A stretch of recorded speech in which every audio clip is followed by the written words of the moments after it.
Welcome back to our space, everybody. Today, we got a story about a guy whose pregnant wife cheated and won't stop. Let's get right into it. Me, 28 male, and my pregnant wife, 30 female, have been married for 4.5 years and have a beautiful little girl who is 3.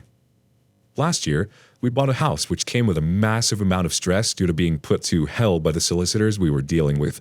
Documents upon documents required, information requested we had already sent, being ghosted by them until we sat on hold with them for hours, waited to speak to someone, each time telling us a different thing. It was a tough time, but at long last, we got a house we both loved and would be amazing for a little one. We tried for a second child a few months after moving in, but it just wasn't happening. My wife began to worry that we couldn't conceive a second, as the first one had been so quick after trying only a month. I had some reservations about a second child so soon after the stress of moving, and I was trying to get a better job at the time, so we could be more stable. I told her this and she got really upset, thinking if we didn't try now, we would never conceive. I relented as I saw how much it meant to her, and I did want a second child, so we tried. Months rolled on until eventually she fell pregnant. It was great as she was immensely happy, but I had a nagging dread of responsibility that if I didn't get a better job soon, we would struggle with 2 children. I locked myself away for a few months participating in online courses to try and get the skills needed to move into a different career path, something we had discussed and she seemed to be on board with. During this time, we did drift apart as I only saw her for a few hours a night at dinner, and then I would go upstairs to the study on the courses. We grew distant and didn't really interact all that much. We still had a decent amount of sex for a married couple, at least once a week, oftentimes more. Fast forward 3 months, and we have a talk saying I think we've grown apart a bit and that we weren't like the old us. Things had got a bit robotic with me trying to learn and study ASAP to get a new job with the baby on the way. We agreed we needed to take more time out for each other as things had gotten a bit stale between us. We spoke more from that point onward, and she mentions how happy she is at work with her team. One guy in particular she seems to mention more than anyone else in her stories. She changes almost overnight. Suddenly, she starts doing things she wouldn't usually do. She's on her phone almost constantly, taking baths every single day immediately after work, shaving her legs routinely, and really going to town on makeup and moisturizer. I questioned her about it at the time. She responded that because she was getting bigger, she wanted to look after herself more and feel a bit better about herself. I bought it. Understandable, right? She's getting worried about being bigger, so I thought it was a good thing she was doing these small things that made her feel good about herself. It was other things as well. Small things that gave me the idea that things weren't as they appeared. Saying later after work, wanting me to go upstairs earlier at night to put our daughter to bed, things like that. Still, I didn't suspect anything and trusted her 100%. One day, out of the blue, she asked if I was okay to go away for the night to see an old school friend she hadn't seen in a long time. I said sure, that's fine. It would be great for her to catch up. It didn't even enter my mind that she was having an affair with a guy from work, or anywhere for that matter. A week or so later, my mother-in-law visits and tells a story of her friend who was going through a divorce. Her friend had found texts on her husband's phone that he was having an affair. My mother-in-law and I discussed how awful it must be, and then we couldn't imagine getting to a stage where we felt the need to check our partner's phones. I looked at my wife during the conversation, and for the tiniest split second, saw a flash of unease and fear wash over her face. Then it was gone in a blink, and the conversation continued. That was when I started adding things up. I didn't actually believe she had done anything, but there was something in the back of my mind that was nagging at me. As I connected the dots, I became more and more concerned. After she had gone to bed, when I would usually be studying, I walked into the bedroom, and it was like I'd caught her in the middle of something. She was in bed and had pulled the covers right up to her chin quickly as I entered. I asked if she was okay, had a small chat about a few things, and kissed her goodnight. My mind was now on red alert. I knew her password from when we got together originally. So I logged into her social media accounts on my computer back in my study, and what I saw was worse than I could have imagined. They had been sending videos of each other masturbating and talking dirty for the last week. She had been doing it when she went to bed, and I was studying after I had put our child to bed. The conversations had made it clear they had been having sex at work and even had sex in her house whilst I was working. I also found out he was almost 20 years older than her and had a wife and 2 kids of his own. She had been doing things with him that she would never do with me sexually. He would give her assignments each morning on what to wear, how to talk to him, etc., and she was absolutely loving it. She suggested they book a hotel away as she couldn't bear the thought of being away from him and would say she was meeting up with an old school friend. The messages seemed to indicate that she was pushing things further and further and was planning around our schedule to get in quickies whenever she could. Pure adrenaline rushed through me as I saved everything I could from those conversations, and I slept next to my daughter that night. I didn't actually sleep, I just kind of laid there, thinking and crying. She left for work in the morning, and I didn't say anything. It was hard to do, but I didn't really know what to say. She got all dolled up and was happy as can be as she left that morning, and it crushed me. I had planned to confront her when she got home. My mother-in-law came to collect our daughter as she looked after her whilst we were both at work, and I broke down and told her everything. She was extremely sympathetic and disappointed.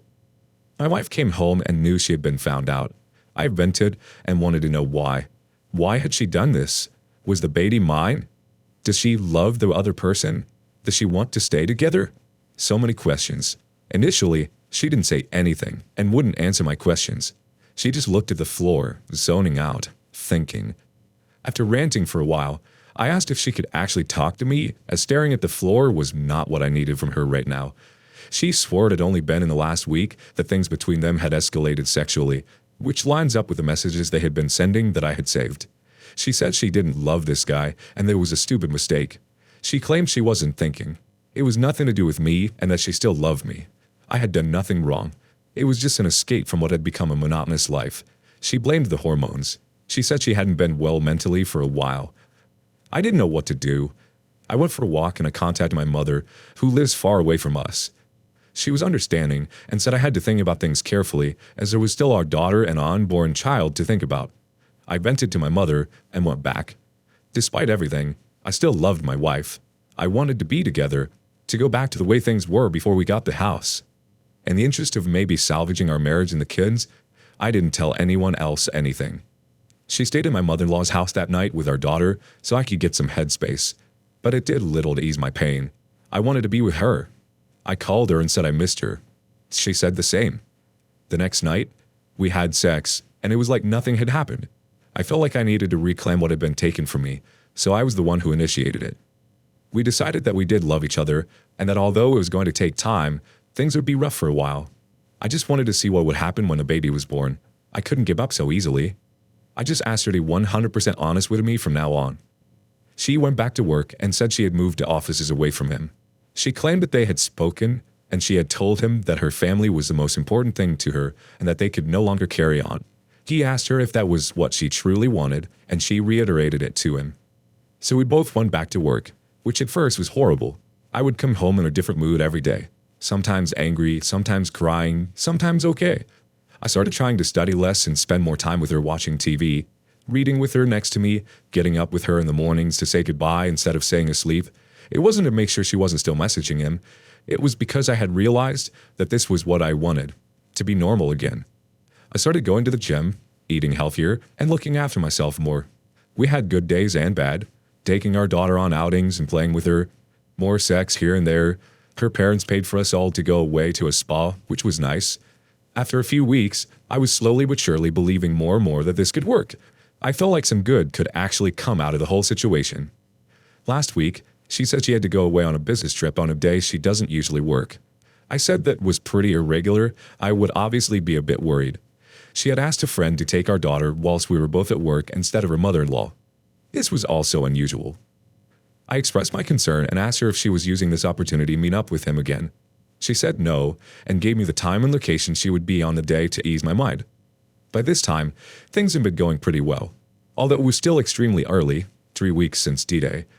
I went to work that day dreading I'd be worried sick. Surprisingly, I was fine. It was actually the first normal day I had experienced at that point. I saw how much she had wanted us to be together, how upset she had been, how much better I felt in such a short amount of time. I believed her. Then she called me on my lunch. She said things had been canceled at work and she was coming home early. I asked if she wanted to grab lunch as she would be in the same area as my work by that time. She said no. She just wanted to go home as her back was hurting due to the pregnancy, now 5 months in. I said okay and concentrated on work. I asked her how her day was when she got home, and she said work had been boring and not very eventful. We went to sleep, but I woke up in the middle of the night. I kept thinking how odd it was that she had gone away that day and then come back so early. To stop the madness going on in my brain, I checked her phone, and it showed that she hadn't been where she said she had been. She woke up to me fidgeting with anxiousness, and I confronted her.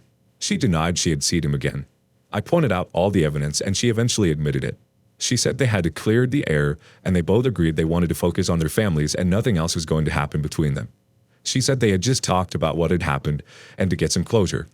She hadn't spoken to him at work very much at all since D-Day, and she wanted to close the case. I argued that she had set up an elaborate lie, still lied when she knew I had figured it out, and had refused point blank when I asked if she was going to see him that day. She said she went to his house but did not go inside. They went to a local cafe, got some coffee, and just walked around the park talking for an hour or two. I pulled up a picture of a random cafe on my phone, which was nowhere near the location she said she was at. I asked if that was the one they had been to. She said yes, that was the one. Another lie. I told her that the cafe was nowhere near where she said she was, and she got angry and defensive. She said, I wasn't paying attention. It was all just a bit of a blur. It's not proof I'm lying. I'm telling the truth. Nothing happened. In the morning, as one last test, I said that she would have to prove it. I asked her if she would message the guy saying, I feel much better after yesterday. You? This way, if he replies to something harmless and in line with what she had told me, then it could be true. If, however, he mentions if they had sex again or replies with anything dirty, the gay would be up. She refused. I tried to take her phone off the bedside table, saying I would send it if she wouldn't. She went mad and screamed at me while snatching her phone away. She then began typing on it furiously. This, to me, was as good as a confession. She said she lied to me again about where she was because she thought I would leave if I found out she wanted to talk to him again. This was yesterday, and haven't really slept in 36 hours. We have agreed for her to stay at her mother's house tonight. I have no idea what to do. There are more details, but I have been typing for a while. I just can't believe that she is pregnant with my child. I'm 99.9% sure it's mine, and is still hanging around this guy. I'm mentally ruined. I am so sorry, OP. This is awful, and I'm very sorry. But here's what you need to do immediately. 1. Tell her boyfriend's wife he is having an affair with your wife. 2. Tell HR her job, but her boss is using company funds to pay for their affair. 3. Begin the divorce immediately. 4. DNA test the fetus. 5. DNA test your daughter. She lies and gaslights you. When caught, she lies some more. Hormones are no excuse for her low morals and bad character. Your wife cheated with her boss because she chose to. She chose to lie and gaslight you to keep the affair going. I think you forgave her too quickly, without any effort on her part to fix what she selfishly destroyed. Reconciliation is a gift from the betrayed to the cheater. She does not deserve it, so take it away from her and kick her out. Make her earn it. You have only seen regret from being caught, not genuine remorse for breaking your heart and soul. And you will never get any remorse from her until she feels the pain she has inflicted upon you. Tell everyone what she did. Tell your friends, family, acquaintances, neighbors, and especially her coworkers how she cheated. If you do not tell the truth about her, then she will definitely lie about you. Until she feels some consequences for betraying you and your family, then she will keep screwing around. She fired you as her husband, so you are no longer obligated to shield her from her stupid actions or to keep her shameful secrets.